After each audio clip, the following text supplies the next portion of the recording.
A Caert e Lide apresentam Cresce SC, o podcast de comunicação para o desenvolvimento de marcas e lideranças. Olá, sejam muito bem-vindos a mais uma edição do Cresce SC, o nosso podcast de comunicação para o desenvolvimento de marcas e lideranças.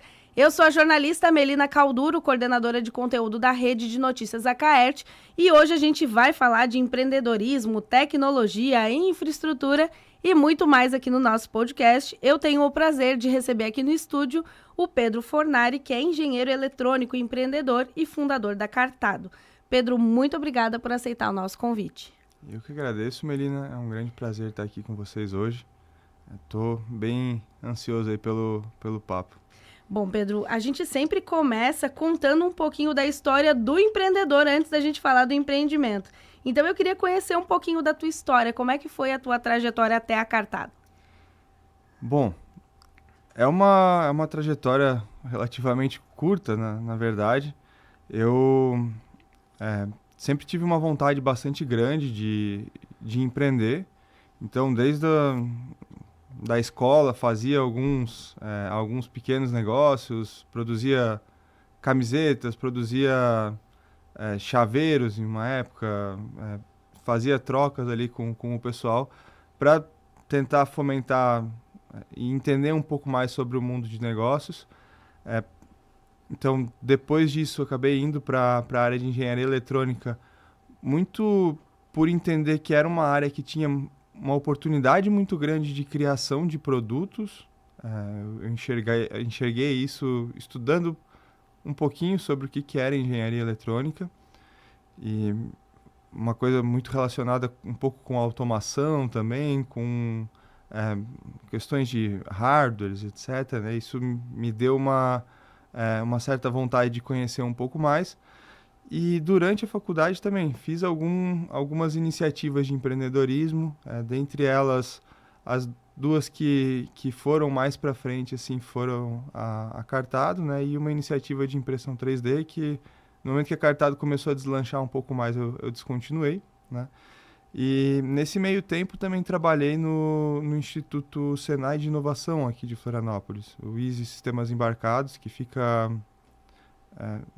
ali no Sapiens Park agora, e era uma área muito bacana porque a gente tinha uma linha de apoio ao empreendedorismo catarinense, onde a gente recebia projetos para apoiar, de fato, no desenvolvimento das tecnologias de empresas aqui da região, e segundo, para apoiar empresas um pouco maiores. Então, tivemos projetos eu fui envolvido em projetos com Nestlé, com Petrobras, enfim, conheci um pouco mais também de projetos de pesquisa muito maiores, né? Saí do Senai com o objetivo de criar a própria empresa, e durante o próprio trabalho de conclusão de curso, eu convidei alguns outros amigos ali para formar uma pequena sociedade de projeto, e a gente começou a desenvolver a Cartado. E agora sim, agora me conta um pouquinho o que é a Cartado e quando é que foi o momento que tu entendeu que aquilo era um negócio dentro do teu projeto de conclusão. Legal. Quando eu estava ali em meados da virada de ano, do último ano da faculdade, do último semestre, na verdade, onde a gente precisava definir, acho que era o último semestre ou o último ano, não lembro exatamente, mas a gente precisava definir o que seria feito de trabalho de conclusão de curso. E apareceu para mim um programa chamado Academic Working Capital, que era um programa desenvolvido pela USP. Eu fui formado aqui na UFSC mesmo, né? Mas esse programa era da USP e ele tinha como propósito transformar trabalho de conclusão de curso em negócios, né? E a gente gostou bastante eu particularmente gostei muito dessa proposta. Então, eu pensei o meu trabalho de conclusão de curso como algo que poderia ser submetido a esse programa, né? Tinha algumas ideias, dentre elas as que foram mais vencedoras ali, conversando com as pessoas do meu círculo de amizades, era um guarda-sol com placas solares ali para utilizar quando as pessoas fossem às praias, mas também uma ferramenta para identificar buracos em rodovias públicas, né? Eu fazia muito trajeto de ir e voltar para Brusque, porque sou crescido em Brusque, né? E eu percebia uma diferença bastante relevante entre rodovias pedagiadas e rodovias não pedagiadas, né? Fiquei pensando, poxa, mas qual que é o processo utilizado para isso? Será que a gente não consegue desenvolver algum sisteminha que identifique onde estão os buracos e entregue essa informação para os gestores públicos, né? Então, a gente eu formei um time ali de 4 jovens que também tinham uma certa ambição por desenvolver novos produtos, não necessariamente negócios, mas produtos, e junto com eles a gente submeteu essa proposta ao programa da USP, que era fazer um sistema, embarcar esse sistema em caminhões de lixo ou ônibus municipais para identificar os buracos do município. Entrando no programa, eles nos trouxeram, bacana, a sua ideia é legal, é interessante, mas para a gente é importante que vocês, se vocês querem transformar isso num negócio de fato, vocês precisam validar se existe mercado para essa solução. Então, gostaria que vocês fizessem pesquisas com pessoas que trabalham nesse ramo, sejam secretarias municipais, sejam as próprias concessões de rodovia, sejam pessoas que podem ter problemas com buraco, como taxistas, empresas de ônibus e assim por diante, né, seguradoras, e identifiquem onde que está o problema mais latente, né, onde que existe uma oportunidade de negócio maior. E a partir dali a gente fez mais de 80 entrevistas com pessoas que poderiam ser influenciadas por um problema como um buraco, né? E em cima disso a gente fez conseguiu um primeiro projeto piloto com uma concessão de rodovia, que é a Artéries Planalto Sul, que fica aqui na 116. Ela foi a primeira, a pioneira, porque as concessões de rodovia possuíam multas por buracos nas rodovias, né? Então existe um interesse muito grande em ter esse mapeamento de forma mais frequente. E o processo que eles utilizavam na época era um processo extremamente manual, em que eles tinham fiscais que rodavam o trecho periodicamente, né? E cada vez que eles identificavam um buraco, eles precisavam parar o carro no acostamento, anotar o local, zerar o odômetro do carro e ir até a próxima placa de marcador quilométrico, que são aquelas plaquinhas azuis que ficam no acostamento da rodovia, para saber qual que era a localização, poder levar isso para o escritório, planilhar, passar para um fornecedor terceiro que vai executar a atividade. Esse fornecedor precisava gerar todas as evidências, relatório fotográfico, quantitativo de material, quem estava trabalhando no horário do reparo, devolver isso também planilhado ou em relatórios em PDF para a empresa, para fazer o fluxo de manutenção, né? Então, dali que veio o insight sobre ser um negócio e ali que a gente começou essa jornada, tá? Nossa, muito legal, porque é uma coisa que surgiu de uma necessidade tua, né, analisando esse ir e vir, e foi se transformando realmente em um projeto e em um negócio também. E a partir disso, pronto, tivemos a ideia, tivemos o projeto, veio o TCC, essa participação nesse projeto da USP. Como que isso virou realmente o empreendimento? Então, dentro desse programa, junto com a USP, assim, foi muito bom, porque eles nos ensinaram um princípio básico, assim, que é ter humildade suficiente para não se apegar demais à ideia inicial, né? Então, isso foi muito importante. A gente passou a ouvir muito os players do mercado ali que estavam tendo dores com isso, né? E a partir dali a gente, a cada semana, conversava com mais e mais gente e ia aprendendo mais sobre aquele setor. Então, o TCC, ele quase que começou a tomar um caminho paralelo, onde era desenvolvida uma tecnologia de identificação automática, etc. Mas o trabalho da empresa foi numa linha mais de desenvolvimento de negócio mesmo, né? Então, a gente desenvolvia a solução, testava, identificava o que tinha de oportunidade nova, melhorava a solução, testava de novo, identificava mais oportunidades e assim, gradualmente, a gente foi percebendo que a identificação, ela podia ter N formas e são N tipos de problema dentro de uma rodovia que uma concessão precisa gerenciar. Em contrapartida, o processo de gestão dessas demandas, ele era o mesmo, ou muito próximo, pelo menos, né? E todas as atividades estavam sendo geridas no papel e caneta. Então, a gente tomou como o pessoal no mundo de startups, né? Eles chamam isso de um pivô, né? A gente fez um certo pivô aí, uma mudança de linha de negócio voltado para desenvolver um software de gestão dos processos de gestão de ativos e manutenção das concessões de rodovia, inicialmente, né? Nossa, e tem um desafio aqui para ti, né, Pedro, que foi de passar de engenheiro para também assumir o papel de líder, de CEO, e isso precisa de algumas habilidades também, além de tudo que tu já sabia da engenharia. Então, como é que foi essa transformação também? Porque tu já saiu da faculdade direto para todos esses papéis ao mesmo tempo. Como é que foi para ti essa transformação? Tudo tem ônus e bônus, né? A gente sempre tem os trade-offs aí, mas ter saído da universidade, já ter iniciado o empreendimento, ele traz um nível de vontade por aprender muito grande, né? E a gente começou ali devagarinho a ter outras pessoas na empresa, a ter conversas entre os próprios sócios para alocar cada um no que fazia melhor.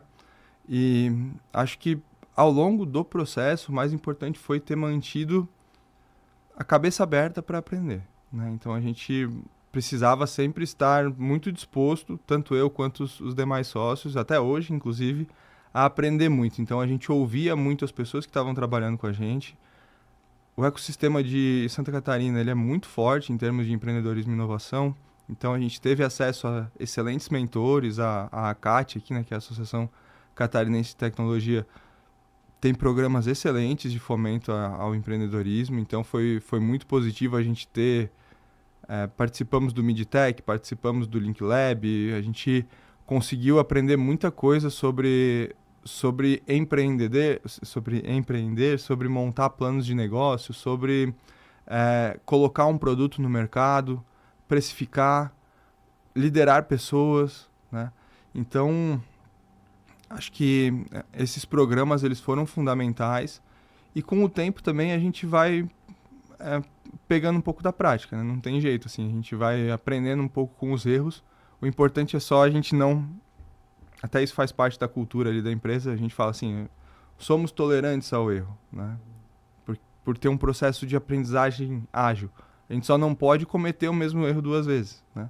Então, isso também é uma coisa que até hoje a gente mantém de tentar desenvolver a gente e as pessoas que estão conosco no sentido de dar essa liberdade para tentar testar coisas novas, eventualmente errar, mas aprender com esses erros para evoluir mais rápido. E vocês começaram com os primeiros sócios, hoje tem dezenas de colaboradores, muitos usuários do sistema de vocês, cresceram em diversas escalas. E como é que é para ti ter visto isso de 2017 para cá, que é um tempo relativamente curto, né, para tudo isso? Uhum. Assim, é emocionante e também é bonito de ver, assim. Acho que é muito legal de ver que a coisa, de fato, tomou forma, cresceu. A gente vê... esse é um ponto até que emociona, assim. A gente vê outras pessoas acreditando no próprio sonho nosso.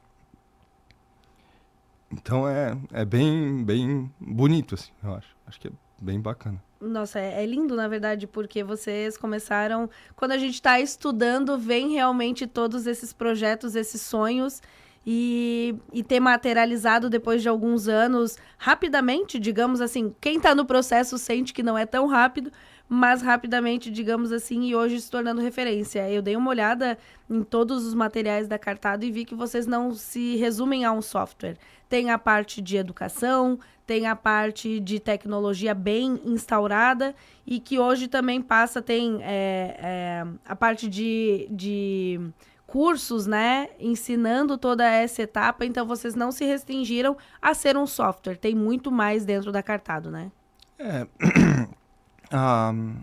O processo de transformação digital no setor de infraestrutura é um processo que ele demorou um pouco mais a se materializar.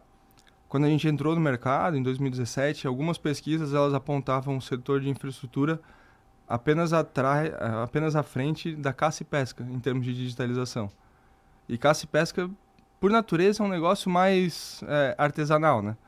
Então, a gente teve que fazer todo um processo educacional para o mercado, junto com o avanço tecnológico, para garantir que as coisas avançassem, né? Para garantir que o mercado entendesse também o valor do que a gente estava entregando, né? Algumas pessoas, que a gente chama ali de os early adopters, né? As pessoas que investiram inicialmente na ideia, que tinham uma visão mais aberta, elas já estavam mais preparadas, mas o mercado como um todo precisou de bastante fomento, bastante educação, bastante material para desenvolver. Hoje isso é muito importante, porque com o boom de infraestrutura que aconteceu no país, a mão de obra especializada no setor ela é muito escassa, né? A gente tem bastante dificuldade para encontrar profissionais nessa linha de negócio, ainda mais profissionais que, pelo menos agora, os profissionais já vêm com conhecimento mais de digitalização, de querer colocar as coisas num processo digital e otimizar as atividades com base nisso, né? Então, a gente se colocou como um vetor também de fomento à educação e de, assim, discussão, né? Um fórum de discussão. A gente promove alguns eventos também ao longo do ano e participa de outros, né? Com esse intuito de compartilhar boas práticas, aquilo que está sendo positivo tem que ser divulgado, tem que ser compartilhado, gerar cases com os clientes, porque além de nos apoiar na defesa do retorno sobre o investimento que é feito, ele também apoia as outras pessoas a verem o que elas estão perdendo por não estarem com o processo digitalizado, né? Exatamente. E vocês iniciaram numa época que, para nós leigos, né, inteligência artificial não era tão comum. Hoje em dia já está no nosso dia a dia. E para vocês acompanharem essa evolução também, precisa realmente estar nesse processo de constante crescimento. Como é que é para o setor de vocês ter todas essas novas ferramentas, novas entre aspas, né, à disposição? O pessoal está bastante animado, assim, a gente também, o avanço da inteligência artificial nos últimos 2, 3 anos foi muito significativo, muito mesmo, assim, a gente vê coisas fantásticas acontecendo e a gente está se posicionando mais uma vez como um vetor da implementação disso, né? A gente vem trabalhando em projetos internos para colocar a inteligência artificial dentro da ferramenta, lançar produtos com inteligência artificial, promovendo alguns fóruns que discutem como utilizar isso dentro da infraestrutura, usando muito dentro do próprio time também, é algo que a gente fomenta muito com a equipe para que seja utilizado. É uma coisa que não tem volta hoje, né? A gente vai precisar utilizar isso. As pessoas que utilizarem vão se diferenciar no mercado por estarem sendo mais eficientes com essas soluções, né, com essas ferramentas. Então é algo que a gente não pode deixar escapar. A gente precisa ser muito crítico com relação ao resultado que ela traz, né? Hoje ainda precisa de uma etapa de verificação bastante rigorosa, né? Mas já é capaz de gerar coisas excelentes assim, para a gente e para o mercado, né? Então, o que eu tento trazer para a equipe e é o que a gente está tentando colocar para os clientes é que muito em breve eles praticamente vão conseguir, com chats dentro do sistema, conversar com os ativos que ele tem na rodovia, né? Não só rodovia, hoje a gente está trabalhando com alguns outros setores, podemos falar sobre isso depois, mas que ele consiga conversar com o ativo dele, saber qual que está custando mais, qual que é o ativo, por meio de perguntas mesmo, né? Por que aquilo ali está custando mais ao longo do ano, como que ele pode fazer para otimizar o planejamento de intervenções e de manutenções que ele tem para ser mais eficiente em termos de custo ou então em termos de segurança para os usuários que estão utilizando esses ativos, né? Tem bastante coisa para sair, assim, a gente está muito empolgado com a aplicação de inteligência artificial dentro do setor. Bom, já que tu nos deu um spoiler, então quais são as áreas, além da infraestrutura, que a Cartado vem trabalhando hoje? A gente sempre foca nesse processo, digamos assim, de gestão de ativos ou gestão de serviços de campo, né? A gente viu o setor industrial, por exemplo, sensorizar vários equipamentos que eles possuíam e, a partir disso, criar vários fluxos de manutenção que otimizam todo o processo de gestão de indústrias, que eles chamam da indústria 4.0, né? A gente está fazendo isso para o mercado de infraestrutura, que, diferente da indústria, a gente está falando de espaços assim, de milhares ou centenas de quilômetros quadrados, né? A gente está falando, então a gente precisa usar muito geoprocessamento para trabalhar com esses dados. A gente tem uma dificuldade de sensorizar essas coisas muito maior do que na indústria, porque são mais distribuídos, tem roubo de equipamentos ao longo do trecho, porque eles não são monitorados o tempo todo. É muito caro, porque são muitos itens a serem monitorados, tem dificuldade com conectividade, né? Então, a gente se especializou no setor de infraestrutura para gerenciar atividades de campo, né? A partir disso, dentro do setor de rodovias, por exemplo, a gente gerencia a manutenção para trazer mais para a realidade do pessoal, né? Assim como você precisa, por exemplo, limpar a sua casa, trocar filtro de ar-condicionado, trocar filtro da piscina, no setor de infraestrutura eles precisam substituir placas, eles precisam refazer o pavimento, eles precisam pintar a faixa de segurança, eles precisam trocar equipamentos de defesa, por exemplo, né, de proteção ao usuário. E tudo isso, todas essas atividades, primeiro eles cadastram esses ativos dentro do nosso software e fazem os planos de manutenção e de gestão das atividades por dentro da ferramenta. Nos últimos 2 anos, 3 anos, a gente tem estudado processos dos setores principalmente de energia, né, de saneamento e de trilhos para expandir a ferramenta para lá. Hoje a gente atende algumas empresas de energia, uma companhia de saneamento, né? Já temos algumas provas de conceito com empresas de trilhos também, mas para vocês terem ideia, né, do como amplas essas atividades de campo são, hoje, eu estava fazendo um estudo ontem, inclusive, a Celesc, ela tem como um dos principais problemas de queda de energia a interferência com árvores. Uma coisa que a gente pouco para pensar. Eles têm orçamentos anuais, em 2021, acho que esse orçamento foi divulgado, de 20 milhões para fazer poda de árvore que teria interferência com a rede. E o nosso software ele vem para justamente apoiar atividades como essa a serem mais eficientes. Então, hoje, para uma companhia de distribuição de energia, por exemplo, os ativos eles podem ser as linhas de distribuição, eles podem ser as árvores, né? Enfim, ele consegue cadastrar todas essas atividades e distribuir as atividades para os fornecedores que vão realizar o reparo, as intervenções, de uma forma muito mais prática, né? Fazendo essas contas, só para vocês terem ideia, o prejuízo que existe hoje numa companhia do porte da Celesc ultrapassa 100 milhões no ano, só por causa da queda da energia, né? Tipo, aconteceu um desastre, a árvore bateu no poste e encerrou a energia de um determinado local. Se a gente estimar isso ao longo do ano, o pessoal perde 100 milhões de reais no ano por conta da queda de energia. Isso só a Celesc, fora o quanto que os comércios não perdem, né? As indústrias não perdem por conta disso, que tem que colocar geradores para manter as coisas funcionando. Então, é um mercado realmente bastante promissor e que, pelos projetos que a gente já executou, consegue otimizar pelo menos aí coisa de 30%, 40%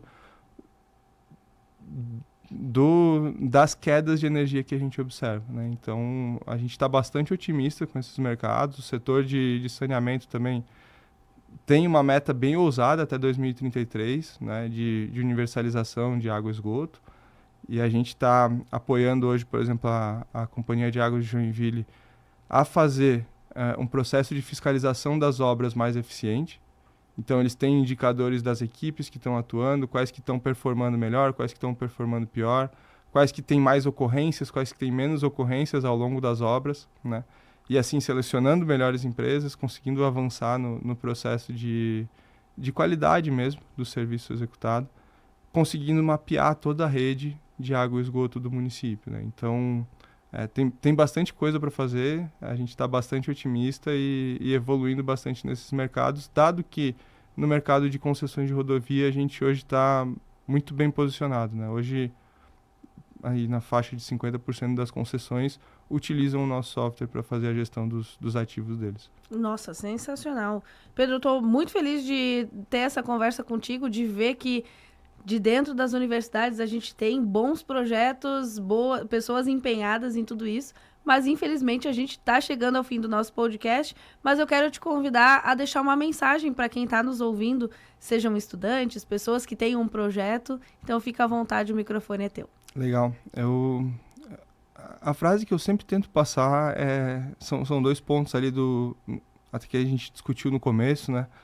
Para quem quer empreender, o primeiro ponto que tem que ser pensado é humildade para ouvir o mercado e desenvolver, principalmente para quem quer desenvolver soluções novas, né?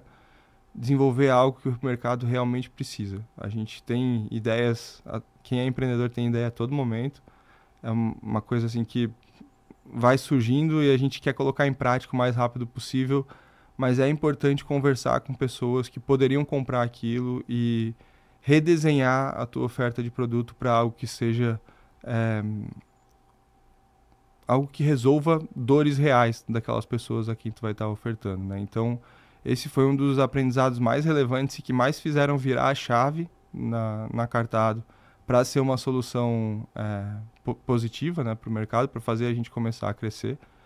E o segundo ponto é pensem que, assim, dividam para crescer, sabe? Pensem que as pessoas que vão estar do lado de vocês, elas precisam ser valorizadas, elas precisam crescer junto com vocês, tenham uma cultura muito forte, seja ela qual for, né? Cada empresa tem a sua, mas tenham uma cultura muito forte, valorizem as pessoas que estão dentro dessa cultura para que vocês sejam uma empresa cada vez mais forte. Acho que esses são os dois principais aprendizados aí que eu carrego comigo dia após dia. Muito obrigada, Pedro, e eu agradeço também a você que nos acompanhou na sua rádio preferida e no YouTube da Acaerte. Na semana que vem eu volto com mais histórias aqui no Cresce. Este foi o Cresce SC, uma parceria entre a Acaerte e o LIDE.